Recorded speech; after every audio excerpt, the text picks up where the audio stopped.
अस्सलाम वालेकुम, welcome to our YouTube channel SC learning. Accounting concept को हमने डिटेल में देखा था। आज अकाउंटिंग कॉन्सेप्ट के कुछ क्वेश्चंस को परफॉर्म करते हैं। ये एग्जांपल हमारे सामने दी हुई है जहां पे ABC enterprises are following principle are used by the ABC enterprises for the preparation of it financial statement.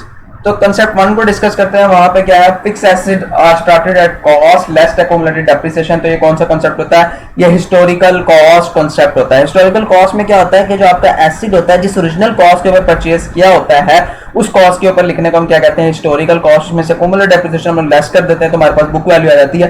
तो इस कॉन्सेप्ट को हम लोग क्या कहते हैं? Historical cost concept. तो इस कॉन्सेप्ट को भी आपने साथ साथ याद रखना है कि एक अकाउंटिंग कॉन्सेप्ट में आपके साथ ये भी आ सकता है, हिस्टोरिकल कॉस्ट कॉन्सेप्ट। उसके बाद item of capital nature costing less rupees इतने rupees is charge to our cost. तो ये कौन सा कॉन्सेप्ट है? आइटम ऑफ कैपिटल नेचर की जो आइटम है कॉस्टिंग लेस देन 1000 रुपए आर चार्ज टू कॉस्ट। जो 1000 रुपए से लेस होंगे उसको हम कॉस्ट के लिए चार्ज करेंगे। तो अगर आपको याद हो मटीरियलिटी कॉन्सेप्ट में मैंने आपको कहा था कि मटीरियलिटी कॉन्सेप्ट में हम लोग क्या करते हैं? एक स्केल डिफाइन कर लेते हैं। वहां पे हम लोग सेट कर लेते हैं कि ये चीज हमारे लिए एक्सपेंस आउट होगी या ये चीज हमारे लिए कॉस्ट का हिस्सा बनेगी। तो यहाँ पे भी कुछ इसी तरह की सिचुएशन को परफॉर्म करा। तो मटीरियलिटी क्या थी? Information is material, information material होगी if its omission or misstatement could influence the decision of users making on the basis of financial statement of an entity. ये एक बेहतरीन डेफिनेशन है, इस डेफिनेशन को आप लिख लें। मटीरियलिटी की क्या? Information is material if its omission or misstatement could influence the decision of users make on the basis of financial statement of the entity. ठीक है, तो यहां से हमें यह पता चल रहा है कि उसने स्केल डिफाइन कर लिया कि 1000 रुपए से कम चीजें जो होंगी उनको क्या करेगा? Less cost then are charge to be a cost. तो वो कॉस्ट को चार्ज कर देगा। तो ये उसने स्केल डिफाइन कर लिया। तो मटीरियलिटी क्योंकि इसकी ओमिशन जो है या इसकी मिसस्टेटमेंट को influence the decision of economic user के डिसीजन को जो है वो अफेक्ट कर सकती है। अच्छा, stock in trade is value on the same basis on the being followed for the last many years. देखिए पिछले साल जो किया उससे पिछले साल जो किया कंटिन्यूअसली आ गया। ठीक है, तो ये कंसिस्टेंसी कॉन्सेप्ट नहीं हो गया कि आपने तसलसल के साथ जो पिछले पीरियड में जो पिछले साल आपने चीजें यूज की हैं जिस हिसाब से उस हिसाब से अगले साल करनी है। The financial statement must be presented consistently from one period to another period. ये डेफिनेशन हमने पढ़ी थी। यहाँ पे भी यही है कि लास्ट साल आपने जिस पे स्टॉक एंड ट्रेड को वैल्यू किया नेक्स्ट साल भी आप उसी पे करोगे। ठीक है, the presentation may be change only if it necessary to improve the quality of information presented in term of usefulness to the users or its new rule requires a change। ठीक है, या नीचे आपको यहाँ पे इसके आंसर भी मिल जाएंगे। तो इससे बेहतर यहाँ जो आंसर लिखा है उससे आसान लफ्जों में अगर उसको डिस्कस करना चाहते देखिए इसमें तसलसल आ रहा है। उसने कहा सिर्फ आपको अकाउंटिंग कंसेप्ट बताना तो आप यहाँ पे सीधा बता सकते हैं कि कंसिस्टेंसी है। क्यों? क्योंकि पिछले साल जो आपने यूज किया वही अगले साल यूज करें तो एक तसलसल चल रहा है। उसके बाद नेक्स्ट हमारे पास क्या आ रहा है? नेक्स्ट हमारे पास आ रहा है कि appropriate provision is to be made for the bad debts and doubtful debts. तो यही कॉन्सेप्ट अभी भी हम लोगों ने पढ़ा था, प्रूडेंस के अंदर आता है। प्रूडेंस क्या कहता है कि अनसर्टेनिटी जहां पे आ रही है वहां रिकॉर्ड कर लो। तो अलाउंस में यानी कि प्रोविजन ऑफ बैड डेट्स और डाउटफुल डेट्स के अंदर एक अनसर्टेनिटी आ गई तो हमारे पास यहाँ प्रूडेंस आ जाएगा। प्रूडेंस आगे खड़ा हो जाएगा, कहेगा कि asset should not be overstated and liability should not be understated. Next हमारे पास क्या? सेल रेवेन्यू इज रिकॉर्डेड और dispatch of goods to the customer irrespective of the date of received of payment. अगर आपको याद हो ये हमने अक्रूवल में पढ़ा था।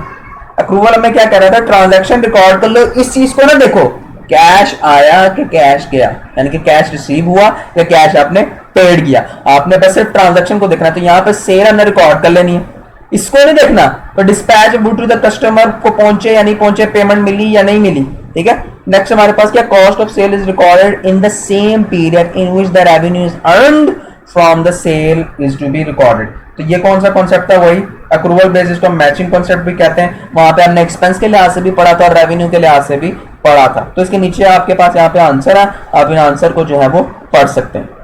नेक्स्ट एग्जाम्पल को देखते हैं। नेक्स्ट एग्जाम्पल में हमें क्या कह रहा है? Freight in incurred on the was classified into administration expenses last year, such cost will be charged to a sale। यहां देखें जो पिछले साल उसने उसको कहां पे चार्ज किया था? एडमिनिस्ट्रेटिव एक्सपेंस के लास्ट साल उसने सॉरी इसको चार्ज किया था कॉस्ट ऑफ सेल में। इस साल वो एडमिन एक्सपेंस में चार्ज करा। तो कंसिस्टेंसी कंसेप्ट आगे खड़ा हो जाएगा, कहेगा जिस साल आपने लास्ट ईयर में चार्ज किया था उस साल भी इस साल भी उसी हिसाब से चार्ज करो एक्सपेंस को। पिछले साल अगर आपने उसको एडमिन में चार्ज किया था तो इस साल भी एडमिन करो, अगर पिछले साल कॉस्ट ऑफ गुड्स सोल्ड में चार्ज किया था तो इस साल भी कॉस्ट ऑफ गुड्स सोल्ड में चार्ज करो। ट्रेडिंग क्या होता है? अंदर लाने का खर्चा होता है। अगर आपने कोई परचेज किया चीज, कोई फर्नीचर, कुछ भी, यानी कि अगर आपने रॉ मटेरियल एक्सपोज आपने परचेज किया, परचेज को आप जब अपने गोडाउन तक लेकर आते हैं जहां पे इस रॉ मटेरियल ने कन्वर्ट होकर प्रोडक्ट बनना होता है, उसको क्या कहते हैं? ट्रेडिंग, अंदर लाने का खर्चा। ठीक है, उसके बाद नेक्स्ट हमारे पास क्या है? Depreciation on land and building has not been charge due to rising a market value. Market value की वजह से उसने उसको चार्ज नहीं किया, तो मैचिंग कॉन्सेप्ट आ जाएगा। मैचिंग कॉन्सेप्ट क्या कहेगा कि जिस साल से उसका रिलेटेड है वो को चार्ज कर लो। Depreciation is a systematic allocation of the cost property plant and equipment over it estimated useful life and is not a valuation method. तो ये हमारे पास का आंसर आ जाएगा। उसके बाद cost of improvement and repairing equipment was capitalized to the cost of equipment. ये cost की equipment के अंदर कैपिटलाइज हो रहा है। तो कैपिटल और रेवेन्यू एक्सपेंडिचर है ये एक। अच्छा, कैपिटल और रेवेन्यू एक्सपेंडिचर क्या होता है? देखिए, असल में वो नेचर का एक्सपेंस जिसने कैपिटलाइज होना होता है वो हमारे पास क्या है? कैपिटल नेचर का एक्सपेंस होता है। Cost of improvement of repairing, आप किसी चीज को इंप्रूव कर रहे हैं तो ये एक्सपेंस ही, लेकिन वो कॉस्ट नेचर का एक्सपेंस है, कैपिटल नेचर का एक्सपेंस है। तो उनको क्या कहेंगे कि ये क्या है? हमारे पास कैपिटल एक्सपेंडिचर है। ये वो एक्सपेंडिचर है जिसने कैपिटलाइज होना है। क्यों? क्योंकि चीज की जब इंप्रूवमेंट बढ़ जाएगी तो उसकी लाइफ बढ़ जाएगी। जैसे आप एक बाइक यूज करते हैं, बाइक का अगर आप इंजन का काम कराते हैं तो उसकी लाइफ बढ़ जाती है। तो ये आपके पास एक्सपेंस नहीं आएगा, ये आपके पास कैपिटल एक्सपेंडिचर आएगा जो उसकी इंप्रूवमेंट को बढ़ा लेगा। आगे जब आपको जाके कंप्लीट डिटेल में डिस्कस करेंगे तो आपको मजीद जो है ये अच्छे तरीके से जो है वो समझ आएगा। अच्छा, उसके बाद नेक्स्ट हमारे पास क्या है? A part of the business premises is used by owner for a residential purpose, however total rent and utility of the premises are charge to the expenses. ये क्या कॉन्सेप्ट हमें क्या? A part of the business premises is used by the owner for residential purpose. Residential purpose के लिए owner उसको use करे। However total rent and utility of the premises are charge to the expense. और total expenses आपने किसको charge करते? ये separate entity concept है। जहां हमने पढ़ा था अगर ड्राइंग्स बिजनेस से करेगा तो ड्राइंग्स को हम रिकॉर्ड करेंगे, तो उसी कॉन्सेप्ट को यहाँ पे सिर्फ सेपरेट एंटिटी कॉन्सेप्ट है कि बिजनेस का खर्चा बिजनेस में रहेगा, ऑनर का खर्चा वो ड्राइंग्स में जाएगा। तो ये सेपरेट करना है, ऑनर के खर्चे को बिजनेस के खर्चे से सेपरेट करना है। तो इसको हम इस कॉन्सेप्ट को हम क्या करेंगे? बिजनेस एंटिटी या सेपरेट एंटिटी कॉन्सेप्ट। ठीक है, बिजनेस एंटिटी भी कह सकते हैं, सेपरेट एंटिटी कॉन्सेप्ट कह सकते हैं। इस कॉन्सेप्ट का बोल बात क्या है कि आपका जो ऑनर का खर्चा है वो अलग चार्ज होगा, और यहाँ पे इसने यूटिलिटी और रेंट ऑनर का भी इकट्ठा ही चार्ज कर दिया तो कहेगा नहीं, ऑनर का खर्चा अलग वो ड्राइंग्स में चला जाएगा और बिजनेस का खर्चा अलग वो प्रॉफिट एंड लॉस में चला जाएगा, एसओसीआई में चला जाएगा। नेक्स्ट हमारे पास क्या? Lease vehicle has been recorded in the book as a non current asset although the vehicle is registered in the bank name. मैंने लीज के ऊपर कोई चीज लिया, कल परसों तरसों जब भी मैंने लीज पे वो चीज ली, अब असल के अंदर लीज पे मैंने वो चीज ले लिया लेकिन उसका मैं ऑनर नहीं। क्यों? क्योंकि अभी तक मैंने पूरी पेमेंट नहीं की। अगर मैं बाइक लीज के ऊपर लेकर आता हूँ 2 लाख की या 1.5 लाख की बाइक है और मैं उसकी जो है सिर्फ डाउन पेमेंट करके आया हूँ 20,000 रुपए, क्या मैं उसका ऑनर बन सकता हूँ? 1.5 लाख के हिसाब से देखा जाए। लेकिन अगर मैं लीगल देखूं तो लीगल मैं उसका ऑनर हूँ। क्यों? क्योंकि शोरूम वाला मुझे उसकी कस्टडी दे देता है, वो इससे तो कोई लेना देना होता है। मैं उस बाइक के ऊपर दूध वध लेके जाऊं, मैं इस बाइक पे जो मर्जी लेके जाऊं, मुझे शोरूम वाला कह नहीं सकता सर ये मेरी बाइक है आप इस पे दूध लेके जा रहे हैं, सर ये मेरी बाइक है इस पे आपने 2 सवारियां पीछे बिठाई हैं। नहीं, वो जब वहां पर मुझे जब मैं उसको डाउन पेमेंट कर देता हूँ 20,000 रुपए की, तो वो मुझे उसका लीगल रिप्रेजेंटेटिव बना देता है। वो मेरे बिहाफ पर मुझे अपने बिहाफ पर मुझे ऑनर बना देता है। वो लिख देता है कि अब इस बाइक का मैं ऑनर हूं, लेकिन पेमेंट मैंने पूरी नहीं की होती। वो अलग मसला है कि गारंटी के लिए कोई बंदा रखता है, अगर मैं पेमेंट ना करूंगा तो वो गारंटी वाला बंदा उसको पेमेंट देगा।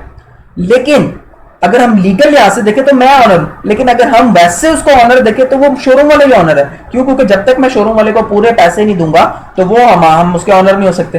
तो ये कॉन्सेप्ट क्या होता है? ये कॉन्सेप्ट होता है सब्सटेंस ओवर फॉर्म, यानी कि आपने उसके लीगल एक्शन को देखना है। ठीक है, लीगल उसके प्रोसेस को देखना है।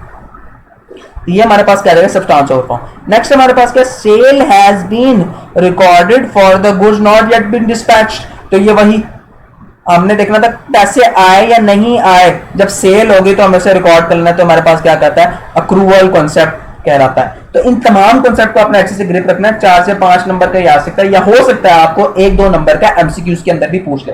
तो काउंटिंग कॉन्सेप्ट हो आपको अच्छे से समझ आएंगे। लास्ट वीडियोस को आप देखें, जो कॉन्सेप्ट मैंने अगर नहीं भी एक्सप्लेन किए हुए काउंटिंग कॉन्सेप्ट, तो वो मैंने अभी ये क्वेश्चंस के अंदर एक्सप्लेन कर दिए। जैसे हिस्टोरिकल कॉस्ट हो गया, सब्सटेंस ओवर फॉर्म हो गया, ठीक है, इसके अलावा सेपरेट एंटिटी कॉन्सेप्ट हो गया, ये कॉन्सेप्ट अभी मैंने एक्सप्लेन भी कर दिए। इसके अलावा आप इन आंसर्स को बार बार पढ़ें, पास पेपर के क्वेश्चंस को अटेम्प्ट करें और इंशाल्लाह आपको फिर अकाउंटिंग कॉन्सेप्ट के अंदर कोई प्रॉब्लम नहीं आएगी। होप सो ये वीडियो आपको पसंद आई होगी। हमारे चैनल को सब्सक्राइब कीजिए और बेल आइकन को प्रेस करना ना भूलिएगा। अल्लाह हाफिज।